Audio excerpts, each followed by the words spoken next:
To choose, I'm only going to create my own content or I'm only going to engage on other people's content, I would never create a post again.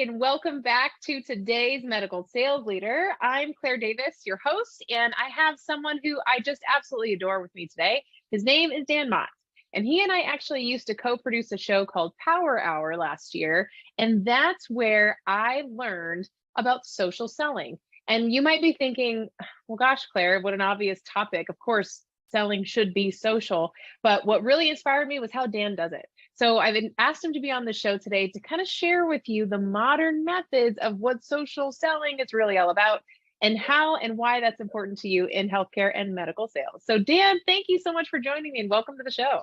Thanks, Claire. I'm excited to be here. This is our, I don't know how many times, like 100th episode that we, like new to your show, but we create a lot of content together. So I'm always happy to hang out and help out. Awesome. Well, I'm so glad to see what you're doing. I love the new show you've got going on, not just another LinkedIn Live. Is that what it's called? Live, yeah. Episode 7 from here today, and it went horribly well. Yeah. So tell us a little bit about the way that you dealt with the tech challenges today. I was loving how you went and rolled with the punches, despite your guests not being able to show up for 20 minutes. Yeah. So. Just Another LinkedIn Live is a LinkedIn Live show every weekday. That's pretty obvious. It's in the title. But I had Gabe Leal, who is a LinkedIn Live expert, on the show to talk about LinkedIn Live strategy. So I was like, oh, we're going to get really meta with today's episode. It's going to be really cool. But we got even more meta than I thought because I pinged him in the morning. I was like, here's the StreamYard link to join me. And he was like, cool, I'll be there in 2 minutes. And then he just didn't show up, and he just didn't show up. And we were getting ready to go live, and he just didn't show up. And I was like, well, I guess I'm doing this on my own. So I literally spent 20 minutes just like, and it actually went pretty well because there was people in the comments showing up. So I was able to kind of like have a conversation with them, talk about the problem and talk about how it related in a very meta way to, hey, this is a live show. This stuff happens. It comes up, and this is literally me live figuring it out how to handle it. And he showed up 20 minutes late because he was having technological issues, was able to hang up for a little bit, and then had another technological issue and drops for like another 10 minutes in the middle of like him making a point about being prepared to go live. He drops out again. I think it was right when he was saying, I've got this checklist that I use before I go live stream every time. And then it just went dark. Yep. But it was awesome. Yeah, I had that I think like at the 58-minute mark, the 59-minute mark, right before I was about to go live, I had that like moment of sheer panic, and I was just like, nope, you know what, you're fine, you've done this before, you've got it. And I think just going in with that mindset definitely helped out a lot. So yeah, well, I mean, you certainly have the 10,000 hour rule under your belt. You know what you're talking about. You've got the reps in, so of course you flew through it. It's awesome. Yeah. So Dan here, he's he's being modest, but he's a LinkedIn social selling specialist, and he helps people build better relationships that lead to more sales through his course. And I've taken his course, and it was phenomenal, because I think a lot of us look at what we're doing here online, building a personal brand and reaching out to customers and making relationships in the DMs. But what I learned from Dan was a lot about looking at the data. So to back up and just kind of start at the beginning, can you share with us a little bit about, what is social selling for anybody listening who's kind of like, okay, wait, tell me more, but I'm not sure what we're talking about. So what is social selling? Awesome. So there's an experience that happens on LinkedIn that you're all very familiar with, and you just don't know what it is yet. And it's a phenomenon I refer to as pitch slapping. And it is literally when you get that connection request and you connect with that person, and immediately they try and sell you their services. And this is not what social selling is. This is, for whatever reason, when we're behind the safety of and security of our screens, we kind of lose that human element. And I think that what happens with people is that when they don't know what else to say, they default to just pitching their services or products. So that's why we see a lot of this. And really, so like when I've been in B2B sales and marketing for 11, 12 years now. And when I started my own business, despite having all that experience, I still was kind of like, I don't feel like I know what I'm doing. It was like, how do I actually find customers? And how do I start conversations? How do I find customers?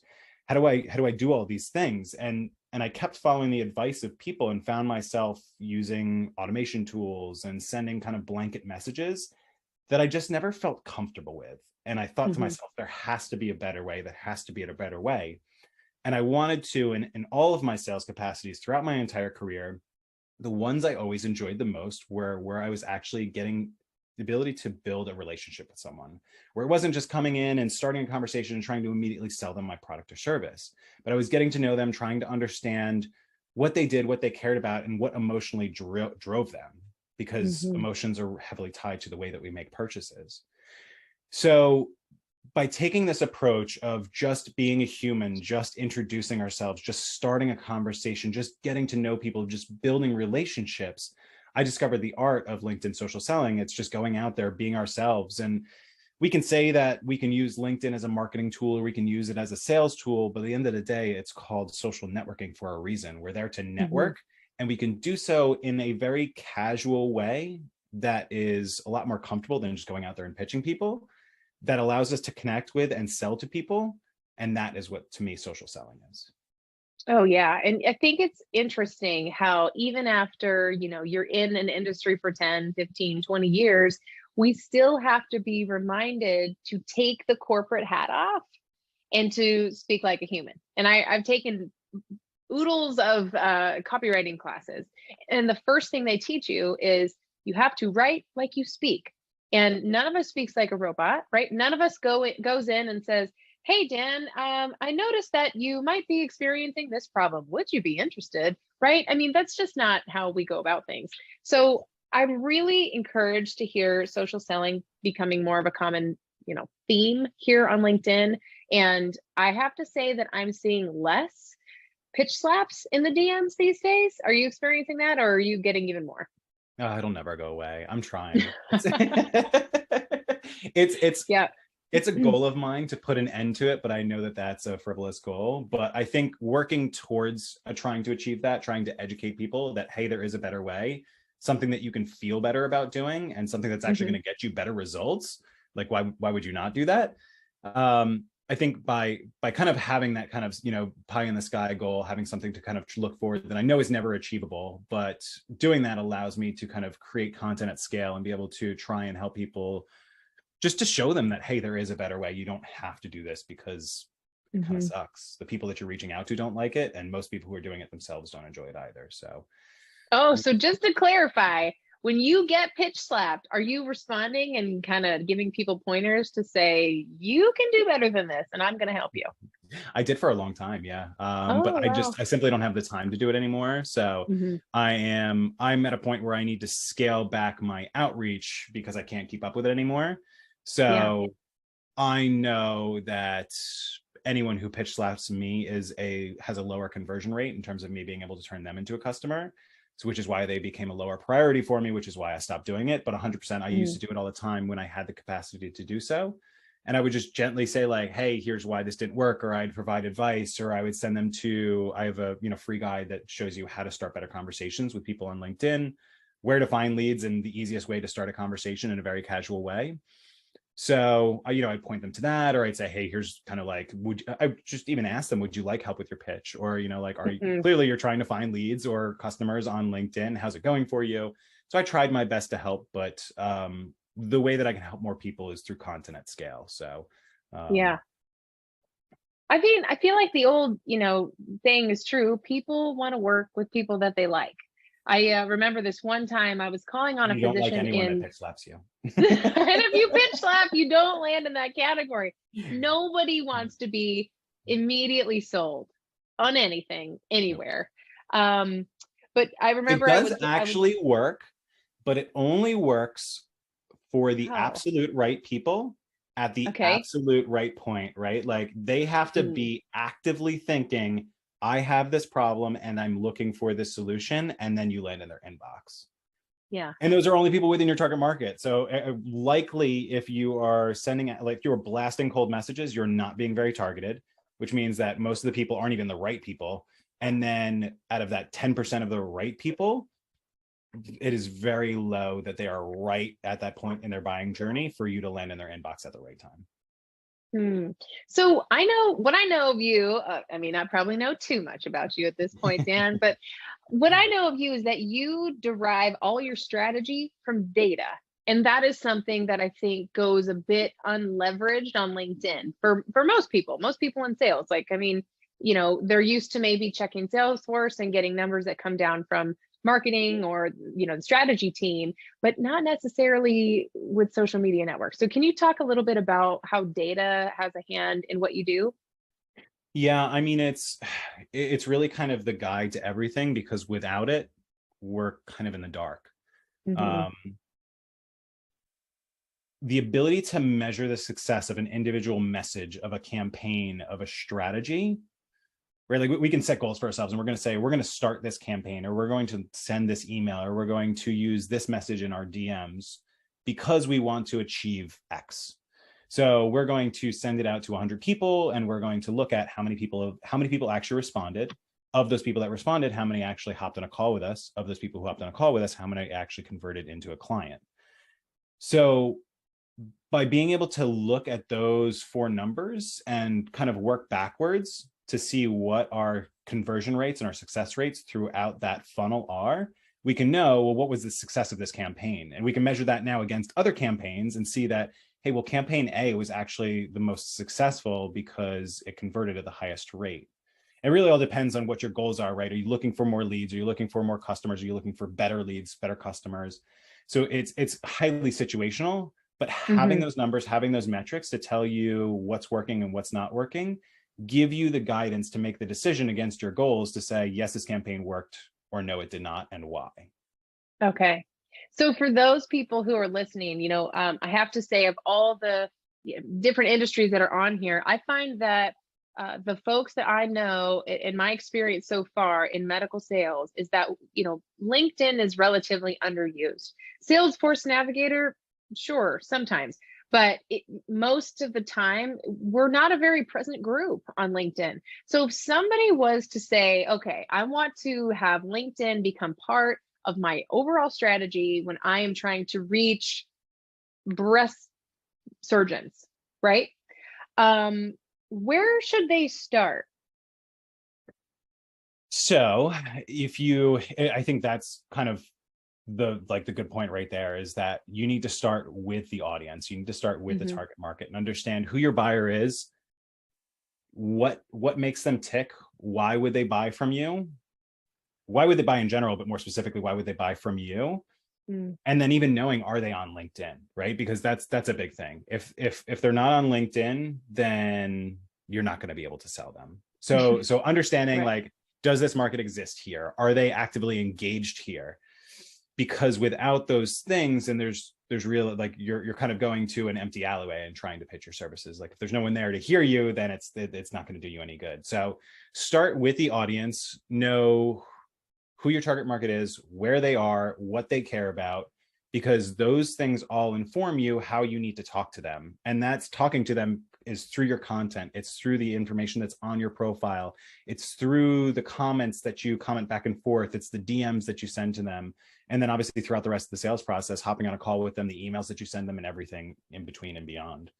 So it very much starts with the audience. And this goes really starting to go into my 5 pillars of social selling, or my 5 principles of LinkedIn social selling. So the first one is audience. The second is profile. So I treat my profile like a landing page. It's there to provide information on who I am, what I do, and why you should care about it. So having that dialed in and very hyper focused on the needs, the pain points, and what your target market actually cares about is extremely important. Because if they see your content, if they see your connection request, if they see your messages, and they actually, you get them intrigued, right? You get that, you catch their interest. The first thing that they're going to do is they're going to go look at your profile, and they're going to start to look up more information about you. So that is extremely important. And then I'll stop there because we can kind of go on, but I want to see where you go with this, because I know you were talking about Sales Navigator. So.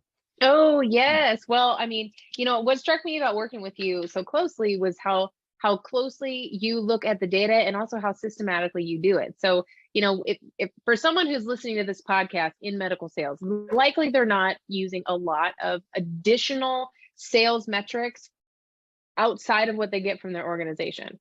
So is it reasonable that they could track their own social metrics without spending like oodles and hours of, to do so? So, and do you track your own, or do you use different programs to do it?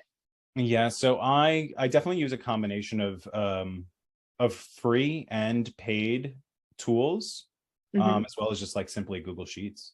So if I need to, especially if I'm doing something, right, I don't have the time. If I need to invest in a tool, I need to be able to justify the budget spend. And also if it's a new tool, I have to justify the amount of time that it's going to take me to learn how to use that tool, and also set it up and integrate it, right? So there's a lot of complications. So anytime I do anything new, I always start with Google Sheets, because that is the easiest way to just capture and manipulate data. Then from there, once you start refining your process, then you can start like looking at what tools can I use to do this? How can I make this faster? How can I automate it? How can I remove myself from the process? Because that's how you make that routine, that process more efficient. But to get started, like the amount of Google Sheets I have in my drive is kind of absurd. Absurd. Yeah. It's a jungle in there. One thing that I really liked that you were reviewing the other day, I think it was in a post, very meta of you, was you were talking about all the polls that you had run over the last, was it year? Was it a year or more than a year? 2 years. So it is since polls came out. So I think it's a little bit less than 2 years, but yeah, I've posted 94, it might be 95 now. I forget. Yeah, because I posted this one. So 95 polls in the past 2-ish years. I kind of stumbled upon polls when they came out, and I was like, oh, hey, look at this feature. I didn't even know this was, and I've literally posted one every single week since then. So. Oh, wow. So what are some of the insights you got from the polls that you reviewed? So polls, there was a lot of controversy around them when they first came out, and for pretty much the half of the time that they've been available, because they were artificially inflating the metrics on them. Right. So I don't know how deep you want to get into this, but basically when you interact on a post, it triggers the algorithm to say that, hey, people actually care about this. But those interactions, those actions that you take are weighed differently. So scrolling through your feed and just like reacting to posts, throwing a thumbs up, or, a clap, or the, any of those little emoji reactions, they don't do much. But if you comment on a post, if you click see more, and if you spend time dwelling on a post, which means you're literally just actively looking at that post for a period of time, those are all things that tell the algorithm like, hey, people like this post, let's show it to more people. You then get more engagement, which results in more views, and kind of cycles from there. So I say all that to say that voting in a poll is super easy because it's a multiple choice question. Like, right, you don't have to read too much into the post. It's just, you kind of fly by, boom, I can click a button and I'm done. I've now participated in this poll. They used to weigh that very heavily. So polls would get a lot of engagement artificially. And then people Yeah. realize that. So then they would be like, well, I'm just going to do polls then. So then they put out a lot of crap polls, and then everyone hated polls even more as a result of it.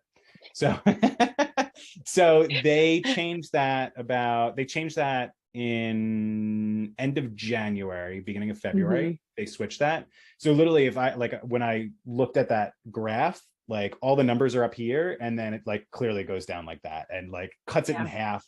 However, polls still are really awesome because they're so easy to engage, because it's very easy to start a conversation, because it makes the choice to engage simple, because it's just like a yes or no question. It's this versus that. It's choose one of these three, right? It doesn't take much thinking, but it helps to emotionally drive people to say, like, to have an opinion on it, one that they're compelled to actually engage, like comment on, right? So no matter, despite the fact that LinkedIn has rightfully so put them back in their place, they're still an amazing tool for engagement. I can keep going, and if you want to talk about like what specifically I found on my content, which some of it applies, but then you also kind of have to run your own audit on your content to see what works specifically for you, your market, and your audience. Got it. The one thing that I want to re-emphasize is that, or I want to emphasize, is the limiting of choices. Because, we talk a lot about, calls to action and getting people to take action at the end of posts and on a cover letter and all those things in the resume world. But I think it's really important to remind that there's got to be just a couple choices. If there's too many, people disregard it. It's too hard, right? It's just too much, right? Or then they start thinking about more and more options. So did you find a sweet spot? Was it like 2 options, 3 options? 2. It was 2. Yeah. Yes or no? So I looked at all of, first I cut off all the artificially inflated posts. So that way I was just looking at relevant metrics. And I looked at my top 5 performing posts, and 4 out of the 5 only had 2 options. One was yes or no, but the rest of them were kind of like this versus that, like pitting the 2 against each other and making people choose. So that was one really good insight, because I think that one applies across the board. And this next one does as well. You actually need to pick a side and like aggressively defend it or argue it, and especially make that clear in the hook, the very first and second line of the post. Yeah. That is what those were like all of my top performing polls, was because I only gave you 2 choices. I positioned this versus that. I chose a side and like vehemently was like, this is why it's this one and not that one. Because that digs under people's skin, and they're like, no, like, or they're like, yes, I 100% agree with you, Dan, and this is why. So it gets a lot of people to comment, to engage, and start conversations. Yeah, I could see that. I went back, I have a gal who helps me with social media. She's my social media manager. And she and I were looking back at how certain posts have done. And by far, last year, we're looking at 2021, polls were off the charts. And specifically one that I asked about, like a turkey dinner. It has nothing to do with my brand. It had nothing to do with helping people get into healthcare or do better in healthcare. It was about like, what kind of sides of potatoes do you prefer? And it was a little embarrassing that was like the best performing. But that totally people makes are sense, really because vehemently behind their choice of potato. Yeah. Okay, let me ask you: are you a mashed potato man, or are you a scallop potato man, or no potato? French fries. You're always the outlier. See? So I can't have you on these live shows. Anyway, so I was surprised. That was definitely something that I did not expect. But do you feel like there's a certain style of post to veer off even a little further that's being favored now in LinkedIn as of, September 22nd, the recording of the show? Yeah, so it is very much, and it actually it aligns for that same exact reason that your post about which kind of potatoes do you like or prefer performed well, is because we need to be hyper focused on our target market and their pain points, because that's the type of content that resonates with people, that get them thinking more about making a purchasing decision. So those kind of posts are extremely important, but they only apply to a very small portion of our network and beyond. So those posts are like more of conversion style posts, which are extremely Mm-hmm. important if you want to get sales. But you Yeah. can't use them all the time because they're not good at getting you reach, awareness, and growing your network. So when you talk about things like, right, when you're now on a sales call having that kind of creating that kind of post. And then Mm-hmm. you get off that call and you go sit at the water cooler and you're just bullshitting with your friends, like on a break in between calls. And you start talking about like what shows you're watching. You start talking about what kind of potato is better. Those are the conversations that resonate with everyone. So people within your network and your second and third degree connections, people that they're connected with, it is easier for them to engage on that type of content.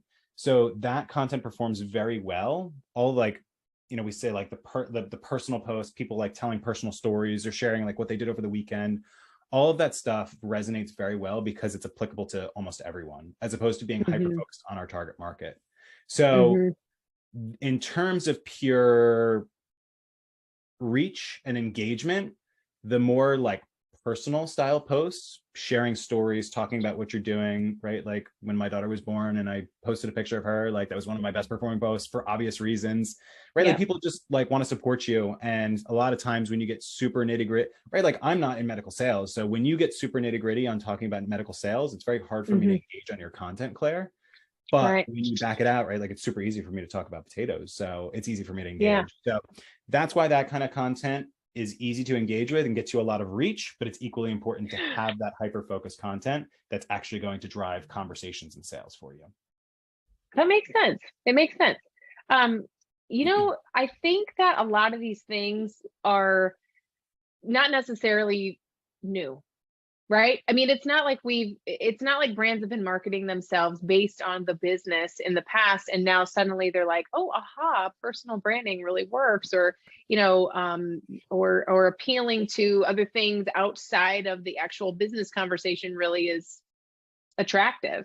Yeah. So, can you talk a little bit about some things that you think have changed in sales from maybe, when you were starting in sales and business development 10 years ago, and what you're doing and what you're seeing now? And what's changed since then? What's happening today?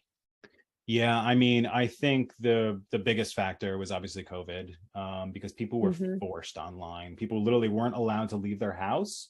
People lost their jobs. People quit their jobs. People, right? There was a lot of unfortunate circumstances that happened, and people didn't have much of a choice other than to go online and start their business or start building their personal brand to help them find a new job. So very much we're now like over the past year or two have been making this shift towards the people's personal brand being incredibly important.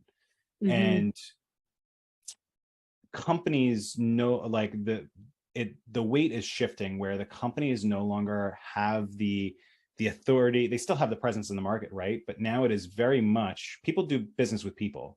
So Hmm. the fact that everyone is in control of their own personal brand can go out there and start conversations and literally connect with anyone around the world in any capacity without having to deal with gatekeepers, right? Like it's super easy to go Hmm. start a conversation with a CEO of a Fortune 500 company if they're active on LinkedIn or any other social Hmm. network for that matter. And that just wasn't a possibility. I mean, not too long ago. So Yeah. yeah, I mean individuals are empowered now, and I think that plays a lot into like the whole state of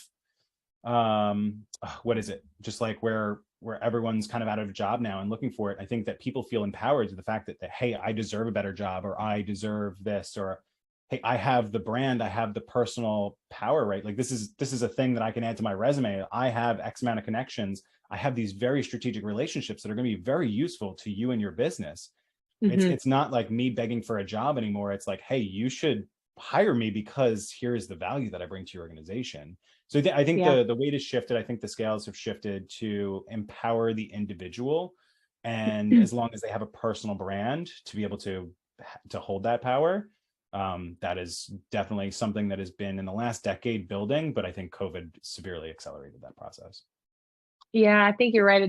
It definitely accelerated it. And then suddenly, with no other outlet, we had to get online, and lo and behold, that's where everybody else was too. Yeah. It was interesting. I was just doing a training this morning on video, and it was with a group of executives, and they were all new to creating video for themselves. He's back. They were all new to creating video for themselves, and just learning about the power of it. And, part of it was that they're also looking for their next step in their career. And so I said, well, look, you post a video, you can look at the impressions that you get from the video and the content that you post. That's definitely something you can talk about in an interview, particularly if you're in sales and marketing, because this is now the game. This is now the new game, right? It's not just, okay, we've got the sales training that comes down from corporate. We have all our scripts, we go in, we say the script, and then we, keep trying until that script really sticks. There are so many new avenues now. And I'm hoping that companies my hope is that while I'd love to see that job seekers are starting to embrace personal branding, right? When done right, it's a really powerful piece of your career, right? Because then no matter where you go, your mission, vision, values goes with you, regardless of what's on your name tag at the time.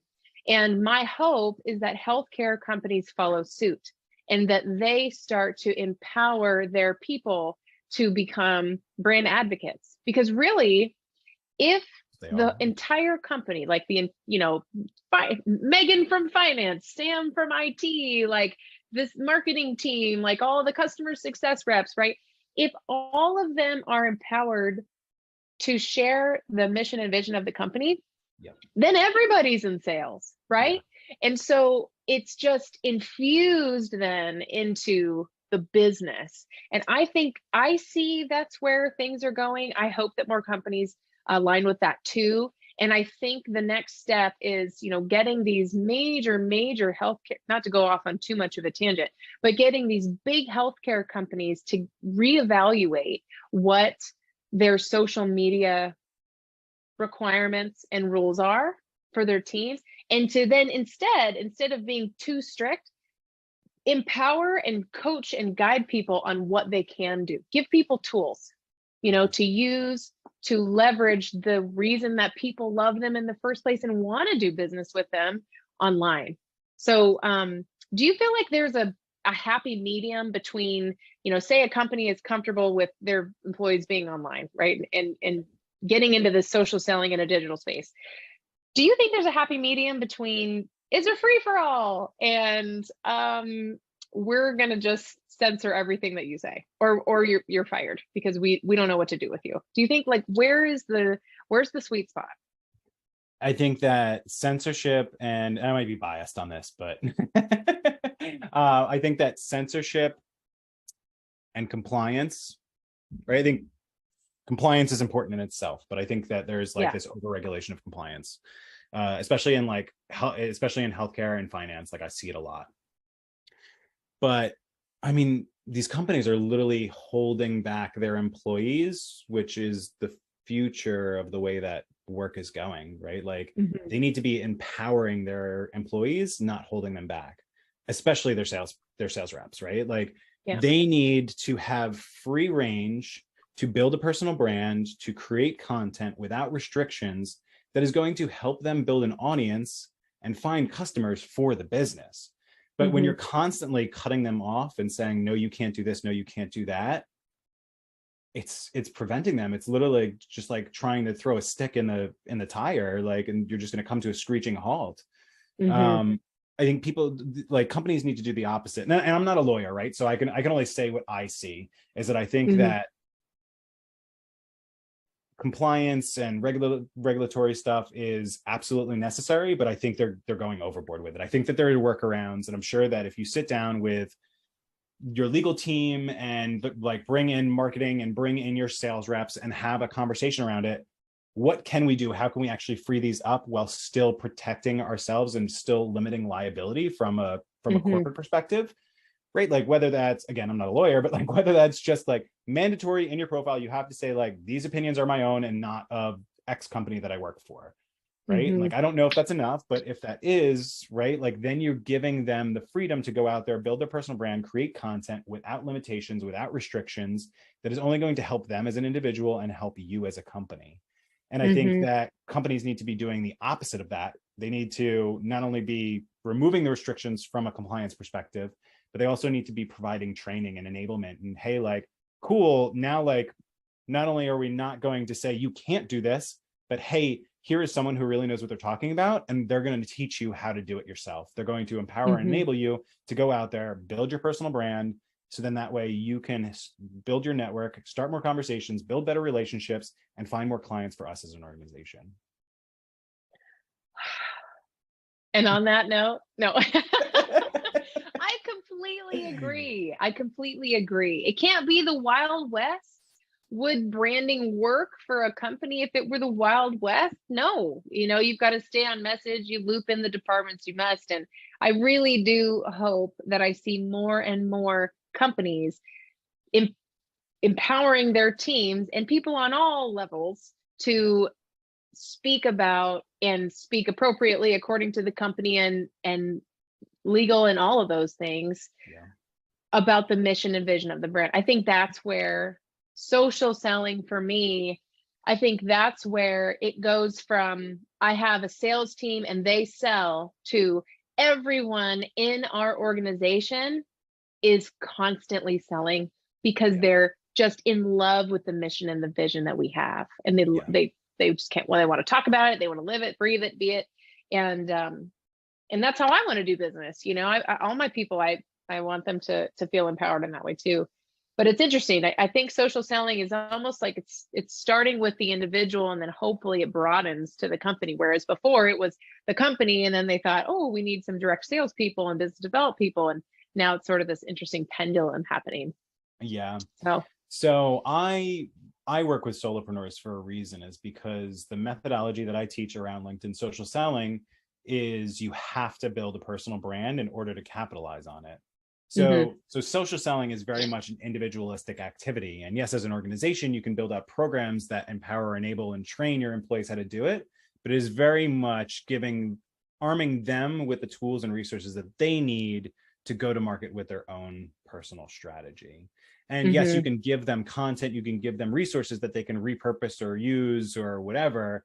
But again, it really needs to be them. And I think that this is the problem. A lot of companies feel like I don't want to say like they own their employees, but like the way that they treat them with how they have to position themselves on their own personal social networks really kind of feels that way. And I think that they need to free their employees to allow them to have the ability to build their personal brand, to build a stronger network, to build better relationships.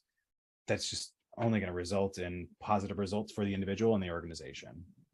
Yeah. I think a lot of what you do, I know you work primarily with solopreneurs, but I think a lot of what you do can help people on whatever career trajectory they are on, whether they're working for a company or not, though I know that your target market's really specific. So, social selling isn't just a buzzword. It's a real thing. Anybody can do it. It's kind of both. It's also a buzzword. And it's a buzzword. I actually went on LinkedIn and I had to do like keyword research on this. And in LinkedIn, social selling is a completely different thing. It's more like affiliate marketing, and like it's so crazy to me like that it's like in different social channels, it means a completely different thing to people. And I was like, that almost like made me nervous. And I was like, do I need to now rethink the way that my messaging and brand sticks out, right? Like how I'm being perceived by the market.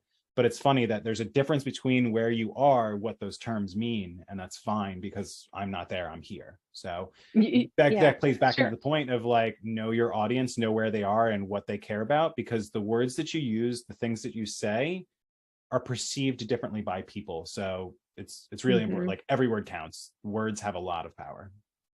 It's true. Yeah. Do you feel like you'll stick with the moniker social selling because it applies to solopreneurs? I'll never be there. I hear you. Yeah, I opted in for Twitter. So I added Twitter to my mix. My coach was pushing me, I think, a little bit towards Facebook, and I was just like, no, I'm not going to do it. So I fought hard for that one. Good for you. Good for you. I just joined Twitter myself. I'm a Twitter newbie. So if anybody is listening and wants to help me out, follow me on Twitter and show me what to do because it's a learning curve, but we'll see where it goes. It was better than jumping on TikTok. So yeah, I can say that much. I can't either. It's way too much, way too many. So you started sharing one of your pillars earlier in the conversation. Do you want to share your 5 pillars of social selling? Because I would really love to hear them again.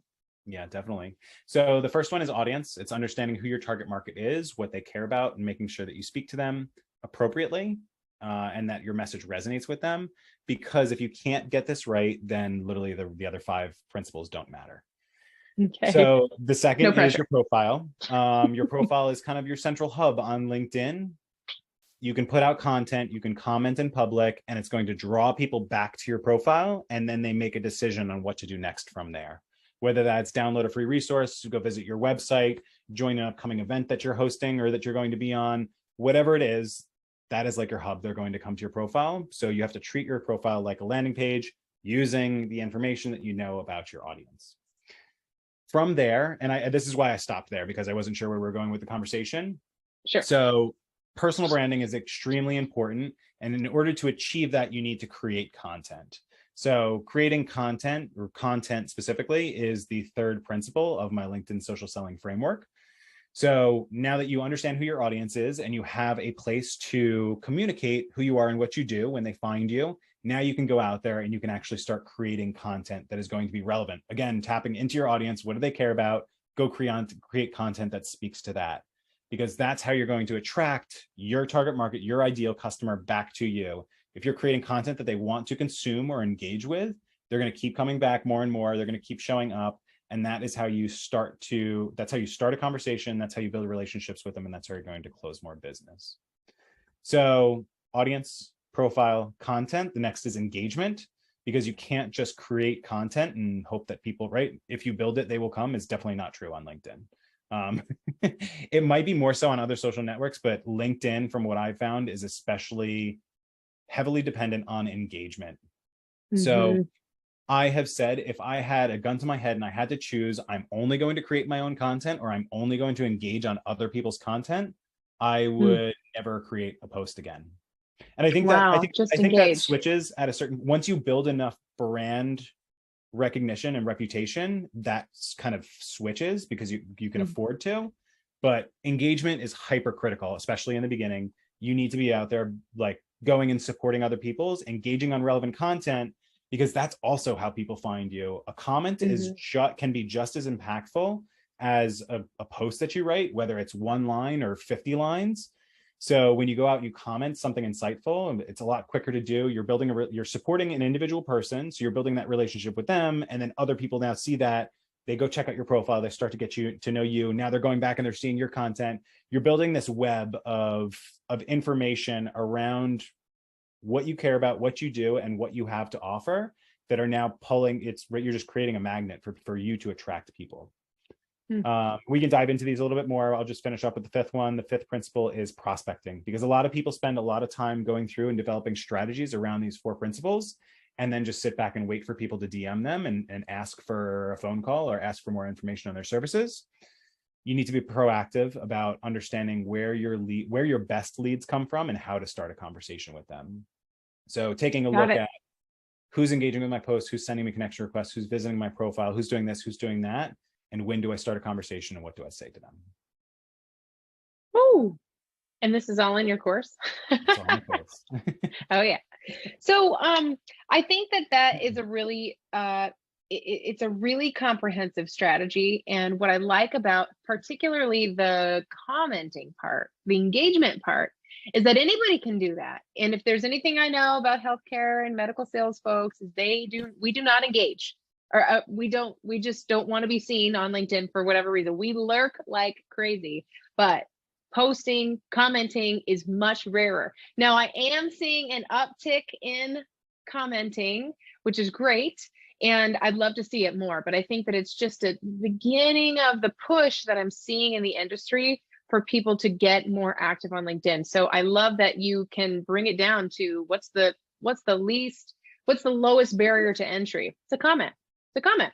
You appreciate something that you see on LinkedIn, and then you connect with other people in those comments. Gosh, I mean, camaraderie right there. Yeah. I love that strategy. That's all it takes, is something that happens in public. It gives you a reason to now start a conversation. Literally anything. And when you think about this in person, right? Like, I think this is the problem, that we often disconnect from being in person, right? We were talking about this in the beginning of the episode. I recently went to an event and we made custom shoes with our logos on them. Our logos are like bright pink and like stand out, and they were like checkered. The amount of people that walked up to us and were like, hey, nice shoes. And then we started a conversation with them and then realized that they were, right, we were at a relevant event, so obviously, but it was, you know, people that we were like, people who did similar things to us, or people who were perfect ideal clients for us, or people who were good potential partners for us.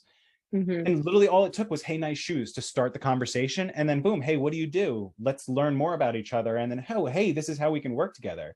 So literally you just need a reason to start a conversation. And that could be anything. That could be a comment, that could be a profile view, that could be I mean, there's so many reasons to start a conversation on LinkedIn. And I think more people need to think of that. Like, how would I talk to this person if this was happening in public as opposed to online?